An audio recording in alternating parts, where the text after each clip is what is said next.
¿Qué pasaría si te dijera que la historia de Donald Trump no es la que te contaron? No fue solo un empresario ambicioso ni un showman de televisión que un día decidió ser presidente. Detrás de su sonrisa confiada y de sus edificios dorados se esconde un origen mucho más oscuro, uno que ha sido cuidadosamente ocultado del ojo público. Durante décadas, Donald Trump cultivó la imagen de un multimillonario hecho a sí mismo, pero los documentos, los testimonios y los secretos filtrados nos cuentan una historia muy distinta. Y que quede claro, esto no es otro video más anti-Donald Trump. Esto es un viaje profundo hacia la raíz de su imperio. A los años 40 y 50, cuando su padre forjaba su fortuna en los suburbios de Nueva York con tácticas que muchos calificarían como agresivas, incluso corruptas, no solo le dieron forma al Trump que todos conocemos, también lo blindaron frente a las consecuencias. Y cuando parece que su carrera estaba acabada, algo inesperado ocurrió. El mundo del espectáculo le dio una nueva identidad.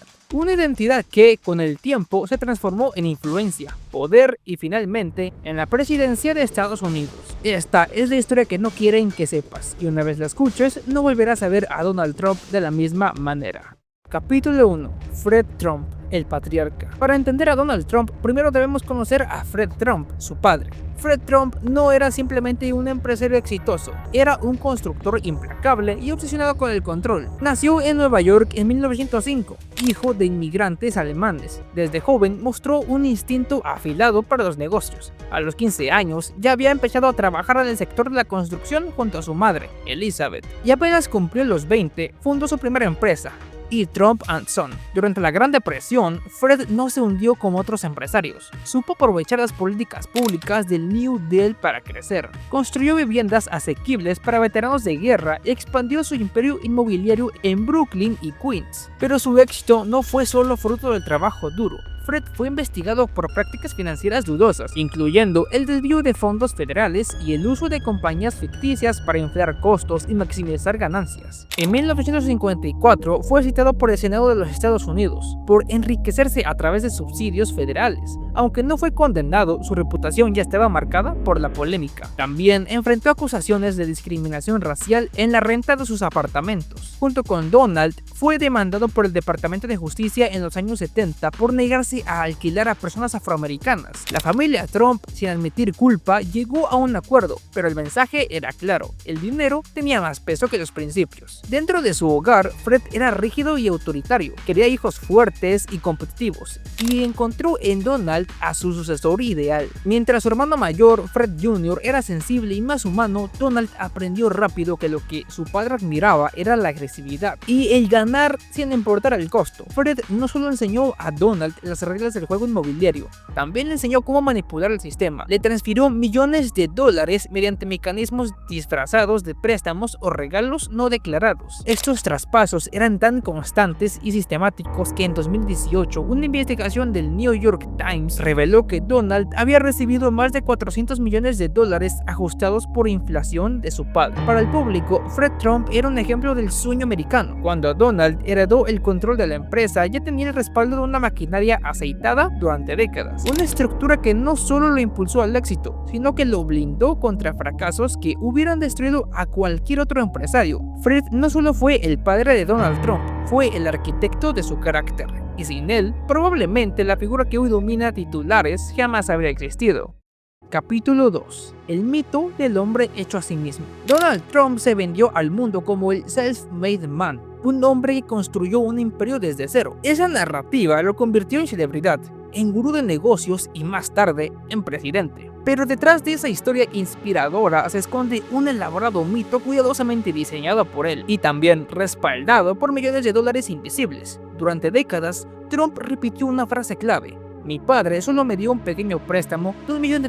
La historia era clara. Él tomó ese dinero, lo invirtió sabiamente y construyó por sí solo un imperio global. Pero la realidad era muy diferente. Investigaciones periodísticas, especialmente el reportaje del New York Times de 2018, revelaron que ese pequeño préstamo fue solo la punta del iceberg. Trump recibió el equivalente a más de 400 millones de dólares en transferencias encubiertas, préstamos sin devolución, pagos disfrazados y mecanismos fiscales diseñados para evadir impuestos. Desde su juventud, su padre Fred inyectó capital constantemente a sus empresas. Cada vez que Donald fracasaba en una inversión, Fred lo rescataba, ya fuera mediante compras ficticias de fichas de casino para evitar quiebras o préstamos encubiertos para mantener a flote proyectos fallidos. Fred siempre estaba allí, aunque en silencio. Una estrategia común era el uso de empresas pantalla. Fred creaba compañías fantasma que facturaban a sus propias propiedades con precios inflados. Ese exceso de dinero era desviado a sus hijos sin generar alertas fiscales inmediatas. Así, Donald recibía millones, sin tener que enfrentarse al riesgo real que otros empresarios debían asumir. Y sin embargo, esa seguridad financiera no garantizó el éxito. A lo largo de su carrera, Donald Trump acumuló una larga lista de fracasos: aerolíneas, universidades, revistas, casinos, incluso juegos de mesa.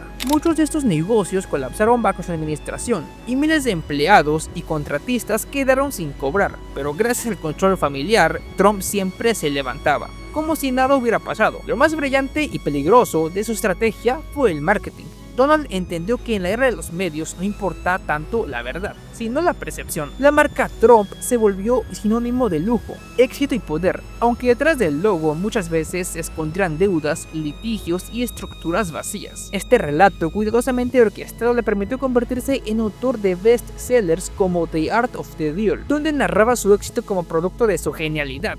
Pero muchos de los logros mencionados en el libro eran exageraciones o directamente falsedades, y sin embargo funcionó. El público creyó. Miles de personas lo veían como el modelo a seguir, una inspiración, no porque entendiera sus negocios, sino porque consumían su narrativa, la historia del hombre que se hizo solo. Para reforzar esa imagen, Trump construyó una presencia mediática omnipresente: entrevistas, portadas de revista, cameos en películas y sobre todo su reality show The Apprentice. Cada aparición era cuidadosamente coreografiada para reforzar el mito: el jefe, el ganador, el tiburón de los negocios, un personaje que en pantalla se volvía más real que la persona misma. Pero ese relato ignoraba algo esencial: sin el dinero, sin los contactos y sin los favores de Fred Trump, Donald jamás habría tenido el acceso a los círculos en los que se movió. Sus fracasos habrían sido definitivos y su ascenso imposible. Donald Trump no se hizo solo, fue fabricado y construido sobre una plataforma de poder heredado, blindado por influencias familiares y protegido por un sistema dispuesto a premiar a quienes ya lo tienen todo.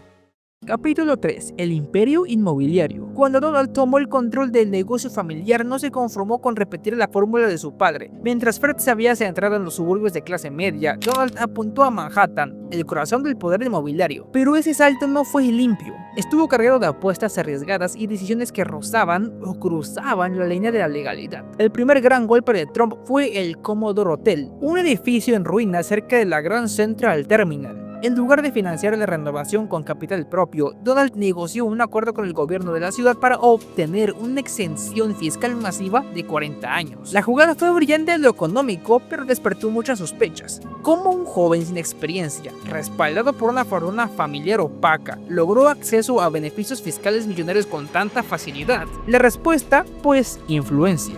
Trump se movía en círculos donde los favores políticos y las amistades estratégicas eran moneda corriente. Uno de sus mentores más influyentes fue Roy Cohn, un abogado conocido por su papel en la era del macartismo y por defender a la mafia de Nueva York. Cohn le enseñó a Trump 3 principios clave: nunca admitas culpa, contraataca siempre y demanda si es necesario. A su lado, Trump aprendió a moverse en el mundo de los litigios como un arma de los negocios. Demandar y ser demandado era parte del juego. Usó la ley como escudo, pero también como espada. Más que un empresario tradicional, se volvió en un estratega legal, alguien que sabía cómo hacer que la burocracia trabajara para él. Los años 80 marcaron el auge de Trump como figura pública y símbolo de éxito, pero detrás del brillo de la Trump Tower y otros desarrollos, las sombras crecían. La construcción de sus propiedades a menudo estuvo vinculada a contratistas relacionados con el crimen organizado. Sospechaba que materiales como el concreto usado en la Trump Tower eran suministrados por sindicatos controlados por la mafia. Aunque nunca fue acusado formalmente, las conexiones eran imposibles de ignorar. Trump afirmaba no saber nada,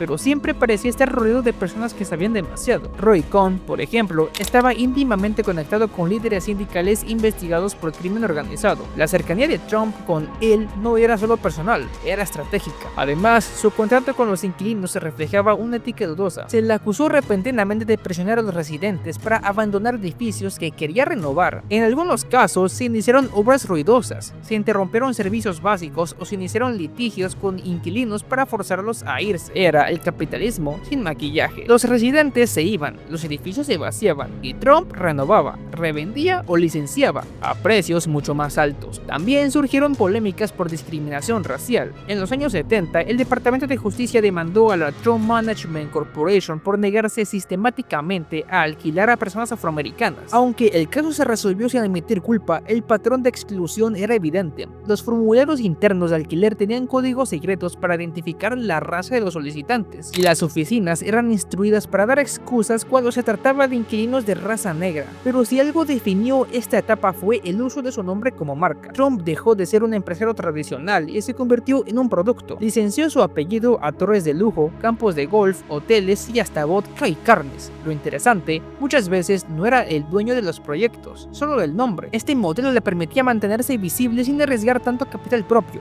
Si el proyecto fracasaba, simplemente se retiraba, y si tenía éxito, se llevaba los créditos. Era un negocio casi sin riesgo y con máxima recompensa. El nombre Trump se volvió sinónimo de estatus, aunque detrás se escondieran compañías en quiebra y promesas incumplidas. A medida que su imperio crecía, también lo hacía el número de quiebras y escándalos. Trump Hotels and Casino Resorts entró en bancarrota varias veces, dejando deudas millonarias a bancos, inversionistas y contratistas. Pero de nuevo, todo salía ileso, su imagen no se manchaba, su estilo no cambiaba. Lo que sí es cierto es esto: el imperio de Donald Trump no fue construido solo con cemento y acero. Fue construido con relaciones, favores e intimidación, y en la sombra de ese imperio se gestaba ya la próxima fase: convertir a esa figura mediática, polémica y polarizante en un candidato presidencial. Capítulo 4.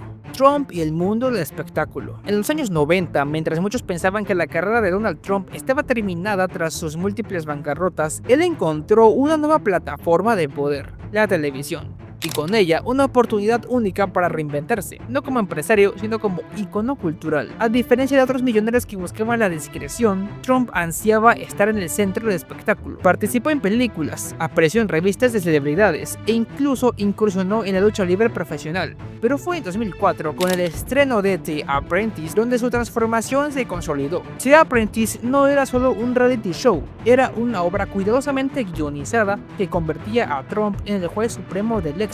Cada semana, candidatos luchaban por su aprobación, mientras él pronunciaba la ya icónica frase "You're fired". Esa imagen del jefe inflexible, dominante y visionario quedó grabada en la mente de millones de espectadores. Lo interesante es que muchos no veían el programa como entretenimiento, sino como educación empresarial. Trump era visto como un mentor, pero lo que pocos sabían es que su papel allí no reflejaba su verdadero historial como empresario. Las decisiones de negocios de Donald Trump en la vida real estaban marcadas por el caos, el endeudamiento y el litigio constante. Aún así, la televisión hizo su magia. El personaje de Donald Trump superó al hombre real, desde Manila hasta Dubái. El nombre aparecía en torres de lujo, incluso si Trump nunca había puesto un pie en el lugar. Además, Trump usó su fama televisiva para mantenerse relevante políticamente. Aparecía en entrevistas, programas de opinión y eventos mediáticos, muchas veces con discursos provocadores, declaraciones polémicas y comentarios que generaban titulares instantáneos. Uno de los momentos más reveladores ocurrió en la White House Correspondents' Dinner en 2011, cuando Barack Obama y el comediante Sid Meier se burlaron públicamente de Trump por sus teorías conspirativas sobre el certificado de nacimiento del presidente. Las cámaras captaron su rostro serio,